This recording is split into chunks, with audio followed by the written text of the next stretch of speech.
The Mockingbird Next Door, 2014, a memoir by Marja Mills, explores the private lives of Harper Lee, author of To Kill a Mockingbird, and her sister Alice Lee, a lawyer. Drawing from interviews that began in 2001, Mills offers an intimate portrait of the two women, focusing largely on their life in Monroeville, Alabama, from young adulthood through the early 2000s. The book paints a nuanced emotional landscape of their shared history, subtly engaging with the racial climate of the American South, where they were born, raised, and spent most of their lives. The memoir begins with Mills's assignment from the Chicago Tribune to profile Monroeville after To Kill a Mockingbird was selected for the One Book, One Chicago program.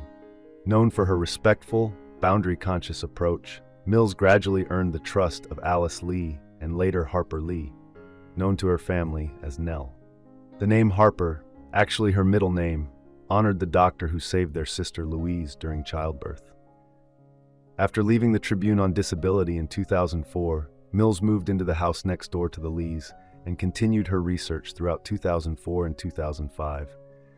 Much of her insight came from shared, everyday experiences: casual meals, coffees at the kitchen table, visits to the local laundromat, country drives, and feeding ducks at Whitey Lee Lake in Nell's Buick. Though the sisters spent some time in New York, their stories centered on their Southern roots. Mills approaches sensitive subjects, such as why Harper Lee never wrote another novel after To Kill a Mockingbird, with care, acknowledging the sisters' reluctance and partial answers. Her memoir blends observation with empathy, offering a rare look into the guarded world of two remarkable women.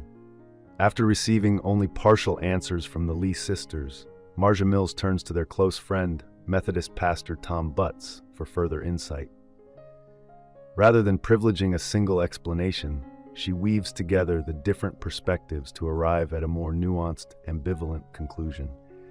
Harper Lee's retreat from writing was shaped by a combination of overwhelming public expectations following To Kill a Mockingbird, her deep aversion to publicity, and her family's experience with unwanted attention.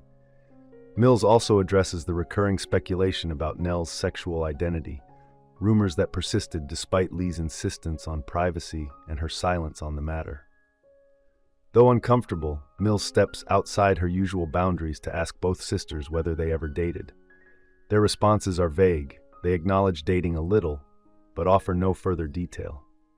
The Lee sisters make clear their motivation for participating in the memoir. They wanted to help correct the public record about their lives. A major point of contention is their relationship with Truman Capote, Nell's childhood friend and the inspiration for Dill in To Kill a Mockingbird.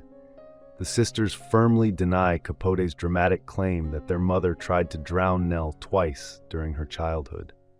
They also reject persistent rumors that Capote or Nell's editor significantly contributed to the writing of the novel.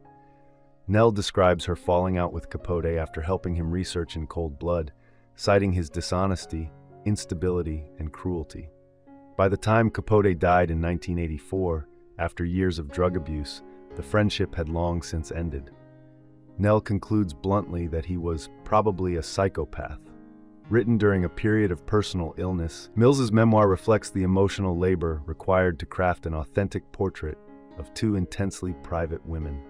She acknowledges the limits of biography, the uncertainties, the silences, the partial truths, but expresses deep gratitude for the chance to explore the Lee sisters' complex and quietly extraordinary lives. Thank you for watching. If you enjoy this video, leave a like and subscribe.